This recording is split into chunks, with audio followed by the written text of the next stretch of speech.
Hello everyone, आप सबका स्वागत है अपनी क्लासेज। लास्ट लेक्चर में हमने देखा था यंत्र की परिभाषा, विभिन्न प्रकार के यंत्रों का उपयोग, जैसे विद्याधर यंत्र, डोला यंत्र, डमरू यंत्र और ओखली व मुसल से जो उलखुल यंत्र और खल्लव यंत्र। और आज की क्लासेज में हम जानेंगे, अभी स्टार्ट करते हैं पातन यंत्र से। पातन यंत्र है, ये 3 टाइप के होते हैं।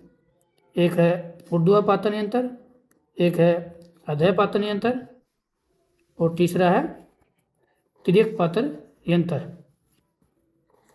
तो सबसे पहले हम जानेंगे ऊर्ध्व पातन यंत्र के बारे में।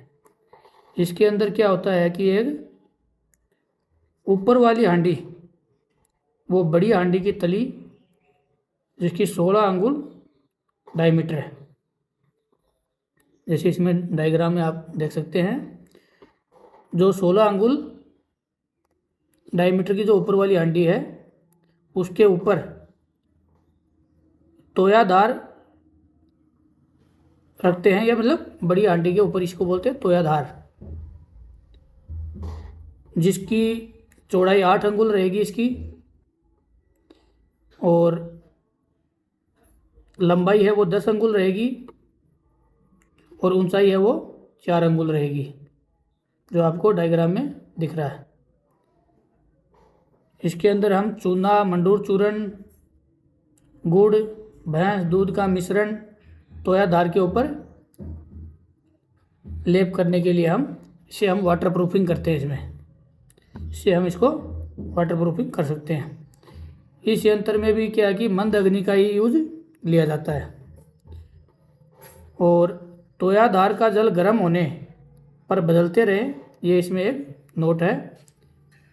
इसके अंदर दिया है, इसका यूज हम हिंगुल से पारद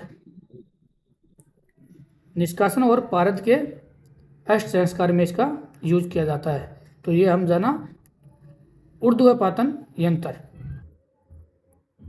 अभी इंग्लिश में बताएंगे कि फॉर द कंस्ट्रक्शन ऑफ ऊर्ध्व पातन यंत्र ए त्योधारा measuring 10 into 8 into 4 angles should be constructed over the bottom of an earthen pot of 16 angul diameter kept upside down. Material for distillation is taken is another pot whose mouth should fit in to first pot. Joint should be sealed with mixture of buffalo milk, select lime, powder of manduru and pranahita. अब हम जानेंगे अधः पातन यंत्र के बारे में। ये अधः पातन यंत्र में दिया हुआ है। इसमें अधः पातन यंत्र में एक बड़ी हांडी है, वो नीचे ही रहती है, ज़मीन में गड्ढा खोद के उसको डाला जाता है, जिसमें आधा जल भर देते हैं। और इसके उपयोग किया जाता है वो पारद संस्कार, पारद के यौगिक दोषों का निर्वहन करने के लिए जाता है। इसमें हम जानेंगे if the same setup is used for conducting A downward distillation. इसमें डाउनवर्ड डिस्टिलेशन होता है। द apparatus इज कॉल्ड पातन यंत्र। External surface of bottom of upper port. Upper port होता है जो मतलब ज़मीन से बाहर, जो फर्स्ट पोर्ट है वो ज़मीन के अंदर रहता है, जिसमें दरवा भरा रहता है। और सेकंड पार्ट में इसको हम ढक देते हैं कोडंग केक से। And water has to be taken in the lower part. तो ये इसमें दिया हुआ है। अब हम जानेंगे थर्ड पातन यंत्र है, उसको बोलते हैं तिर्यक पातन यंत्र। तो तिर्यक पातन यंत्र में 2 हंडियाँ ली जाती हैं। एक हंडी होती है वो भट्टी के ऊपर रख दी जाती है, उसके बॉटम में यहाँ पे जिस पारद का हमको शोधन करना हो वो रख देंगे। दूसरी हंडी एक सलाखा से, कंडेंसेटर से दोनों हंडियों को आपस में जोड़ा जाता है पाइप के द्वारा, और इसका उपयोग किया जाता है वो है पारद संस्कार और पारद के यौगिक दोषों का निराकरण के लिए इसका हम यूज कर सकते हैं। इसको हम रिसीवर बोलते हैं इसको गर्म करेंगे, कंडेंसर होगा और ये शुद्ध होके जो दूसरी हंडी है उसके अंदर पारद का जारण हो जाएगा। इसमें बताया है कि parad triturated with specified medical drugs is taken in an earthen pot which is connected to a long tube at its neck. Direction of this tube should be diagonally downwards. This tube is inserted into long nape of another pot and the both joints are sealed with mud. Mud से इसको seal कर देते हैं, ये नहीं कि वहाँ से एयर और लीकेज हो रहा है। Port containing part is strongly heated from below while other pot contain cold water, that is called condensation. Use of patan yantra. Patan यंत्र जो 3 टाइप के बताए गए हैं, ऊर्ध्व पातन, अधः पातन और तिर्यक पातन। Its use for parad to remove its nag and vang dosh. नाग और वंग दोष मतलब शीशा और टिन, इन दोषों को रिमूव करने के लिए पातन यंत्र यूज में लिया जाता है। अब हम जानेंगे तुला यंत्र के बारे में। इसको जारनार्थ तुला यंत्र बोला जाता है। तुला यंत्र में सबसे पहले हम बैंगन आकार के 2 मूसा लेते हैं, जो आपको दिखाया हुआ है। इसके दोनों के बीच में एक नलिका यूज में ली जाती है। इसके बाद में इनको भट्टी पे रख के गर्म किया जाता है। इसका उपयोग किया जाता है कि पारद में गंधक के जारण और हड़ताल, मनशिला आदि का जारण करने के लिए। इसमें क्या होता है कि गंधक है, उसका मेल्टिंग पॉइंट है 115 डिग्री सेल्सियस, और जो पारद है उसका बॉइलिंग पॉइंट 356 डिग्री सेल्सियस है।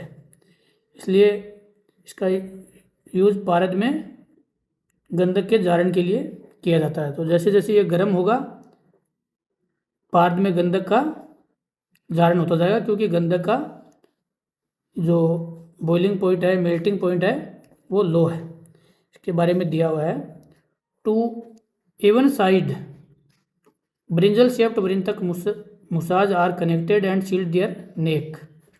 शुद्ध parad gandhak are put 1 in each musa and close with lids. Entire apparatus is kept over वालुका यंत्र, मतलब जो वालुका यंत्र होता है उसके ऊपर इसको हीट दिया जाता है। दिस यंत्र इज कॉल्ड तुला यंत्र as it looks like physical balance. ये एक ताकड़ी की तरह दिखाई देता है, इसलिए हम इसको एक तुला यंत्र भी बोलते हैं। अब हम जानेंगे डोला यंत्र के बारे में। डोला यंत्र जो डायग्राम में दिखाया हुआ है, इसके अंदर क्या होता है, पोटली हांडी, मतलब एक हांडी लेते हैं, उसके कंठ पे सलाका लगा के पोटली बांध दी जाती है। जो पोटली हांडी से तली से 2 अंगुल हमेशा ऊपर होनी चाहिए। हांडी में इसमें 3 भाग दरवा भरते हैं। दरवे के रूप में इसमें रहेंगे कांजी, क्वात या सौरस भर सकते हैं। इसको भी हम मंद अग्नि में पाक करते हैं, और जैसे ताप बढ़ाया जाता है तो पोटली द्रव पदार्थ में डोलने लगती है। ये पोटली है, ये द्रव पदार्थ में डूबी रहेगी और ये डोलने लगेगी। इसका उपयोग पारद का संवेदन, संस्कार, विभिन्न द्रव्यों का शोधन और बहिर्मल शिथिल्यार्थ किया जाता है। इसके बारे में दिया हुआ है डोला यंत्र में, a pot of required size is half filled with water. The neck of the pot is pursed so that 2 holes are produced exactly opposite to each other. A firm rod is passed through holes to the middle of which potly is hung with strong thread. इसमें precaution भी दिए हुए हैं कि पोटली should neither touch the bottom को touch नहीं करना है, 2 अंगुल ऊपर रहेगी, पोर्ट को बंद नहीं करना है और इसमें माइल्ड हीट देना है। तो ये है डोला यंत्र।